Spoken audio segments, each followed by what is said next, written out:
ರೂಪಾಯಿನಲ್ಲಿ ಒಂದು ಅಂತಾರಾಷ್ಟ್ರೀಯ ಅಂತಾರಾಷ್ಟ್ರೀಯ ಕ್ರಿಕೆಟ್ ಸ್ಟೇಡಿಯಂ ನಿರ್ಮಾಣ ಆಗ್ತಾ ಇರೋದು ನಿಮ್ಮ ಕಣ್ಣು ಕಾಣಿಸ್ತಿಲ್ವ ಸುರೇಶ್ ಗೌಡ? ಯಾರಪ್ಪ ಮಾಡಿದ್ದು? ನೀನ್ ಮಾಡಿದ್ದ? ಯಾರು ಮಾಡಿದ್ದು?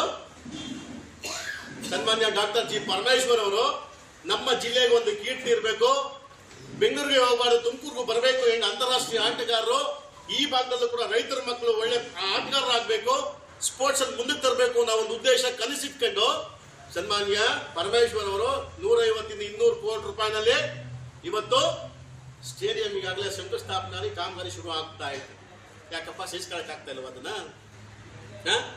ಅದೇನ ಹೇಳ್ತಿದ್ದಲ್ಲಪ್ಪ, ಐತಿಹಾಸಿಕ ದಸರಾ ಕಾರ್ಯಕ್ರಮ ನಾವು ನೀವೆಲ್ಲ ಕಂಡ್ವಿ, ಬಹಳ ದೊಡ್ಡ ಮಟ್ಟಕ್ಕೆ. ಮೈಸೂರಿಗೆ ಹೋಗ್ಬೇಕಾಗಿತ್ತು, ಇಲ್ಲ ತುಮಕೂರು ನಾವು ಮಾಡಿ ತೋರಿಸ್ಬೋದು ಅಂತ ಮಾಡುವಂತ ಕೆಲಸ ಮಾಡಿದ್ಯಾರು? ಡಾಕ್ಟರ್ ಜಿ ಪರಮೇಶ್ವರ್ ಅವರು. ಇದೇ ನಮ್ಮ ಜಿಲ್ಲಾ ಉಸ್ತುವಾರಿ ಸಚಿವರು. ಮಾತಾಡ್ತಾರೆ ಪರಮೇಶ್ವರ್ ಅವರು ಏನ್ ಮಾಡಿಲ್ಲ, ಏನಪ್ಪ ಮಾಡಬೇಕು ನಿನಗೆ? ಅವ್ರಿಗೇನಾಗೈತೆ, ಸುರೇಶ್ ಗೌಡ ಎಲ್ಲ ಬರ್ತಾ ಐತೆ, ಕಮಿಷನ್ ಬರ್ತಾ ಇಲ್ಲ. ಈ 150-200 ಕೋಟಿ ರೂಪಾಯಿ ಕಾಮಗಾರಿ ಇದೆಯಲ್ಲ, ಈ ಕಾಮಗಾರಿ ಅವನಿಗೆ ಕಮಿಷನ್ ಸಿಕ್ಕಿದ್ರೆ ಇವೆಲ್ಲ ಚರ್ಚೆನೇ ಇಲ್ಲ. ಇಲ್ಲೇನ್ ಮಾಡ್ಬಿಟ್ಟು ಅವ್ರು ಒಂದು ಸಣ್ಣ ಜಲ ಕೊಡ್ತಿದ್ದಾನೆ ನಮ್ಗೆ. ನಮ್ಮಲ್ಲಿ ಒಂದಷ್ಟು ಲಕ್ಷ್ಮೀ ದೇವಸ್ಥಾನವೇ ನಮ್ಮ ತಾಲೂಕಲ್ಲಿ. ಮಲ್ಸಂದ್ರ ಲಕ್ಷ್ಮೀ ದೇವಸ್ಥಾನ ನಿನ್ನೆ ಓಪನ್ ಆಯ್ತು, ನಿನ್ನೆ ಮೊನ್ನೆ. ಸುಮಾರು 10-12 ಕೋಟಿ ರೂಪಾಯಿ ಬಹಳ ಅದ್ಭುತವಾದ ದೇವಸ್ಥಾನ ಕಟ್ತಾರೆ.